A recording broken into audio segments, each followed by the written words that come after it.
Hello guys, welcome to my channel. My name is Ruchi Pindora. So हम SQL की series को continue करेंगे। ये सेकंड लास्ट वीडियो है एसक्यूएल सीरीज़ का। इसमें हम सीखेंगे वेयर क्लॉज के बारे में कि सिलेक्ट स्टेटमेंट के साथ हम वेयर क्लॉज का यूज़ कैसे करते हैं। सो फर्स्ट हमें समझना होगा कि वेयर क्लॉज होता क्या है।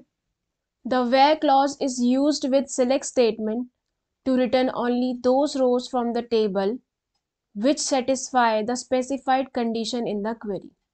सो वेयर क्लॉज क्या करता है, उन्हीं रोज को रिटर्न करता है टेबल से जो क्वेरी में लिखी गई कंडीशन को सेटिस्फाई करता है। ठीक है, सो बेसिकली हम एक कंडीशन देते हैं, जितनी भी रोज उस कंडीशन को सेटिस्फाई करेंगी वो रोज हमें आउटपुट में मिलेंगी। नेक्स्ट क्या कहा गया है, the where clause is use to filter records. तो सिंपल टर्म में कहें तो वेयर क्लॉज एक फिल्टर की तरह काम करता है। ठीक है, हमें फिल्टर्ड रिकॉर्ड मिलते हैं आउटपुट में।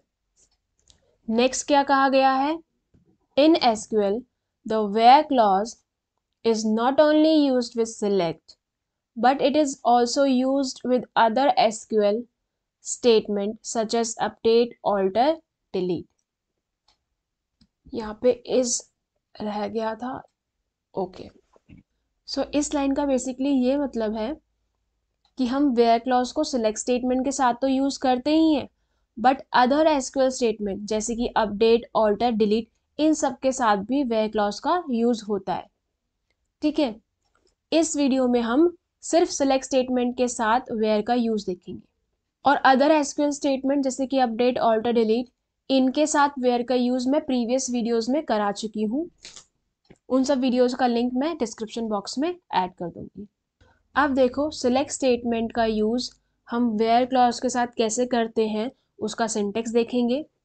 सो फर्स्ट हम लिखते हैं सिलेक्ट। सिलेक्ट के बाद हम लिखेंगे स्टार। स्टार यानी कि ऑल कॉलम्स, सभी कॉलम्स। अगर आपको सभी कॉलम्स नहीं चाहिए तो आप उन कॉलम्स का नाम लिख सकते हैं जो आपको आउटपुट में चाहिए। ठीक है, और वो कैसे करेंगे आप, जस्ट आपको कॉलम का नेम लिखना है, कॉमा लगाना है, देन दूसरे कॉलम का नेम लिखना है। ठीक है, देन हम नेक्स्ट लाइन में जाएंगे और लिखेंगे फ्रॉम, और फ्रॉम के बाद हम लिखेंगे टेबल का नेम। ठीक है, और उसके बाद हम लिखेंगे वेयर क्लॉज, और वेयर के बाद हम लिखेंगे कंडीशन। जो भी कंडीशन आपको लिखनी है आप यहाँ पे लिखेंगे।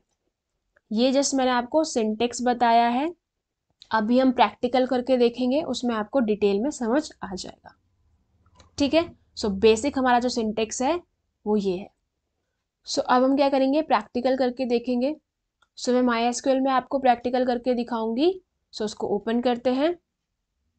सो आप देख सकते हैं यहाँ पे मैंने माई एसक्यूएल वर्कबेंच ओपन कर दिया है। सो प्रैक्टिकल स्टार्ट करने से पहले मैं आपको कुछ चीज़ें एक्सप्लेन कर देती हूँ। इसके प्रैक्टिकल के लिए मैं यूज़ करूँगी पर्सन डीबी का। ठीक है, ये मैंने एक डीबी ऑलरेडी बना रखा है। सो डीबी सिलेक्ट करने के लिए हमें लिखना होता है यूज़, और उसके बाद हमें डीबी का नेम लिखना होता है। तो डीबी का नेम क्या है हमारा, पर्सन। तो इसको रन करेंगे तो आप देख सकते हैं हमारा पर्सन डेटाबेस सिलेक्ट हो गया। ठीक है, सो ये तो हो गई हमारी डेटाबेस की बात।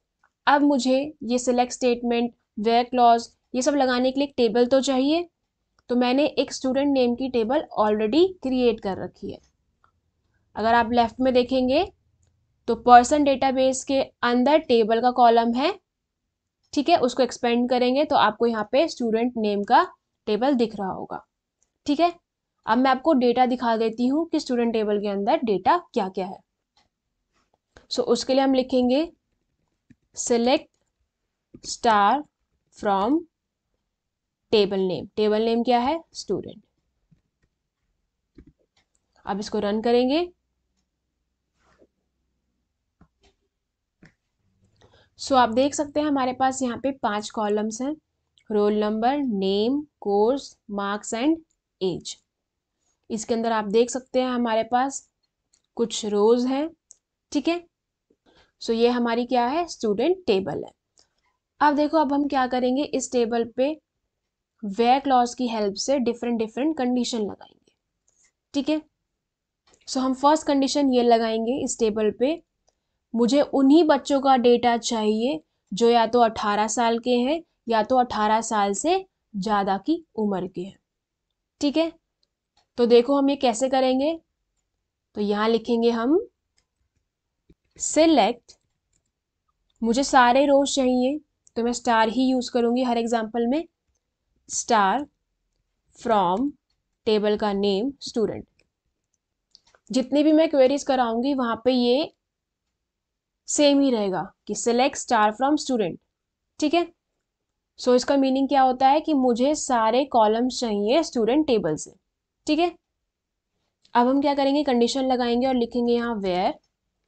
अब मैंने आपको क्या बताई थी कंडीशन, मुझे उन बच्चों का डेटा चाहिए जिनकी एज 18 साल से ज़्यादा है या फिर 18 साल है। ठीक है, और लगाएंगे सेमी कॉलन। सो इसको रन करेंगे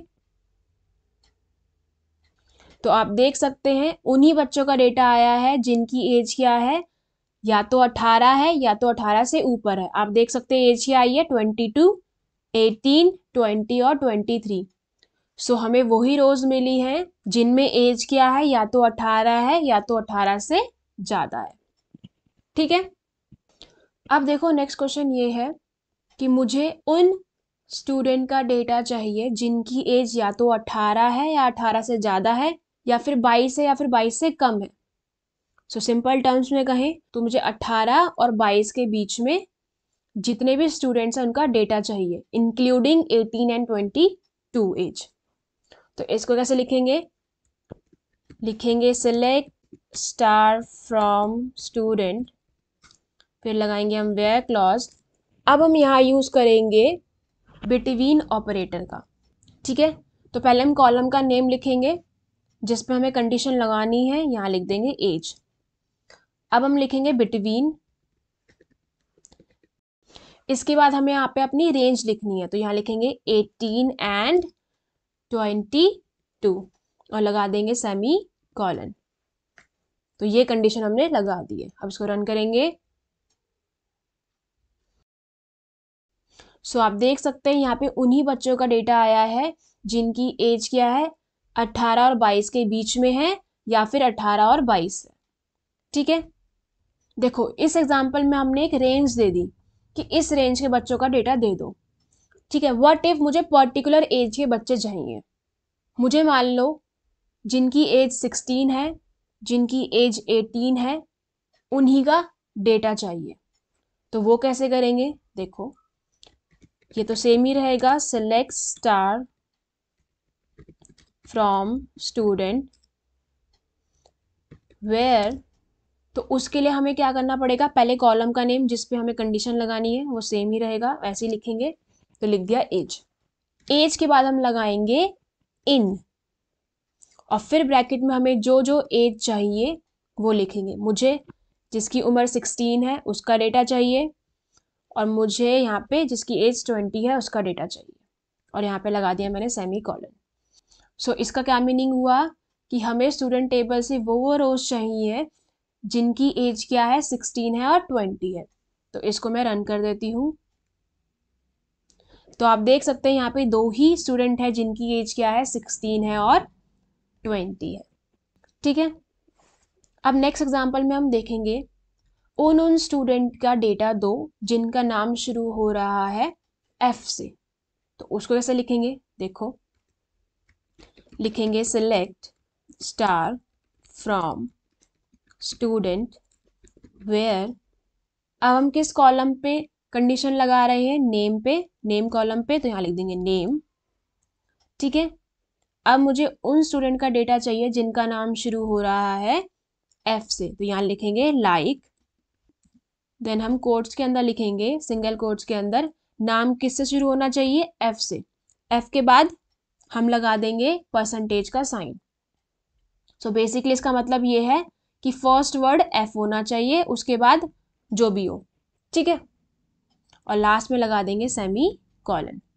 सो इसका मीनिंग ये है कि हमें स्टूडेंट टेबल से उन बच्चों का डेटा चाहिए, यानी कि वो रोज चाहिए जिनमें जो नेम कॉलम है उनकी वैल्यू F से स्टार्ट हो रही हो। ठीक है, तो इसको रन करेंगे तो आप देख सकते हैं हमारे पास सिर्फ एक ही स्टूडेंट है जिसका नाम F से शुरू हो रहा है, उसका नाम क्या है, फेथ। ठीक है, अब हम नेक्स्ट कंडीशन भी कुछ इसी तरीके से लगाएंगे। नेक्स्ट कंडीशन में हमें क्या करना है, हमें उन्हीं स्टूडेंट्स का डेटा चाहिए जिनके नेम में A आता हो। ठीक है, तो वो कैसे लिखेंगे देखते हैं।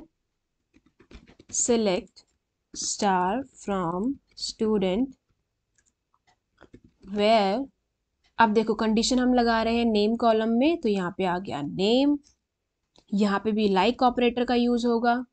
ठीक है, अब देखो हम यहाँ परसेंटेज स्टार्टिंग में भी लगाएंगे और एंडिंग में भी लगाएंगे और उसके बीच में हम लिखेंगे A।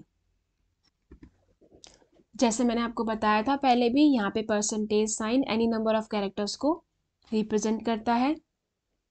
सो इसको हम रन कर देते हैं तो आप देख सकते हैं यहाँ पे हमारे पास वही स्टूडेंट्स आए हैं जिनके नेम में A आता है। तो देखो सानवी के नेम में A आता है, फेथ के नेम में A आता है और अगस्त के नाम पे A आता है। ठीक है, अब देखो नेक्स्ट क्वेश्चन ये है, मुझे उन स्टूडेंट का रिकॉर्ड्स चाहिए जिनका नेम एंड होता है T से। ठीक है, तो उसको कैसे लिखेंगे, same select star from student where name like, percentage पहले आएगा, लास्ट का वर्ड हमें टी चाहिए तो मैंने यहाँ पे टी लिख दिया, तो यहाँ सेमीकोलन लगाते हैं, उसको रन करते हैं तो आप देख सकते हैं हमारे पास वो नेम आ गया है जिसकी एंडिंग क्या है, टी से हो रही है। तो हमारे पास एक ही रिकॉर्ड था तो इसलिए यहाँ पे एक ही रो आई है। ठीक है, सो मोस्टली हमने सारे ऑपरेटर यूज कर ही लिए हैं। अब देखो मल्टीपल कंडीशन, अब मुझे मल्टीपल कंडीशन लगानी है तो उसका एग्जांपल देखते हैं। तो मुझे उन स्टूडेंट्स का रिकॉर्ड्स चाहिए जिनके मार्क्स 80 से अबव है, 80 या 80 से अबव है और उनकी एज क्या है, 18 या 18 से अबव। ठीक है, तो यहाँ लिखेंगे सेलेक्ट स्टार फ्रॉम स्टूडेंट, ठीक है, फिर वेयर लिखेंगे। अब हम अपनी फर्स्ट कंडीशन लिखेंगे। फर्स्ट कंडीशन क्या है कि जो मार्क्स है हमारे वो ग्रेटर होने चाहिए और बराबर होने चाहिए 80 के। ठीक है, और यहाँ पे लिखेंगे एंड, देन हम अपनी नेक्स्ट कंडीशन लिखेंगे। नेक्स्ट कंडीशन क्या है कि एज क्या होनी चाहिए, 18 से बड़ी होनी चाहिए या फिर 18 के बराबर होनी चाहिए और लगा देंगे सेमीकोलन। ठीक है, तो मैंने क्या लिखा, मुझे डेटा चाहिए स्टूडेंट टेबल से और कौन सा डेटा चाहिए, जो ये दो कंडीशन सेटिस्फाई कर रही हो। और कंडीशन क्या है कि मार्क्स या तो 80 या 80 से अबव हो और एज 18 या 18 से अबव होनी चाहिए। जो इन दोनों कंडीशन को सेटिस्फाई करेगा मुझे वही रिकॉर्ड चाहिए। तो इसको रन करते हैं तो आप देख सकते हैं हमारे पास 3 रोज आई हैं। यहाँ पे वही रिकॉर्ड्स हैं जो 80 या 80 से अबव हैं, 89, 95, 100। और एज क्या है, मैंने बोला था 18 या 18 से अबव, तो आप देख सकते हैं यहाँ पे 18 और 18 से अबव की एज है। ठीक है, सो इस तरीके से हम मल्टीपल कंडीशन भी लगा सकते हैं। सो इसको मैं क्रॉस कर देती हूँ। सो यहाँ पे मैंने आपको बहुत सारे एग्जाम्पल करके दिखा दिए हैं विद डिफरेंट ऑपरेटर्स। सो इस तरीके से हम सिलेक्ट स्टेटमेंट यूज करते हैं वेयर क्लॉज के साथ। सो एक बार मैं आपको समरी दे देती हूँ इस वीडियो का। सो हमने सीखा कि वेयर क्लॉज होता क्या है, वेयर क्लॉज का यूज कैसे किया जाता है, उसका हमने सिंटेक्स देखा, देन हमने प्रैक्टिकल किया। प्रैक्टिकल में हमने डिफरेंट ऑपरेटर के साथ वेयर क्लॉज का यूज देखा, मल्टीपल कंडीशन कैसे लगाते हैं वो देखा। सो हमने बहुत सारे एग्जाम्पल कवर किए। अगर आपको कोई डाउट है तो आप मुझसे कमेंट सेक्शन में पूछ सकते हैं और अगर आपको वीडियो पसंद आए तो प्लीज़ वीडियो को लाइक करना, शेयर करना और चैनल को सब्सक्राइब करना बिल्कुल मत भूलना और कमेंट करके ज़रूर बताना कि आपको ये वीडियो कैसी लगी। सो इस वीडियो में इतना ही। अब मैं आपको मिलूंगी नेक्स्ट वीडियो में। आई होप आपको सब कुछ समझ आ गया होगा। Thanks for watching.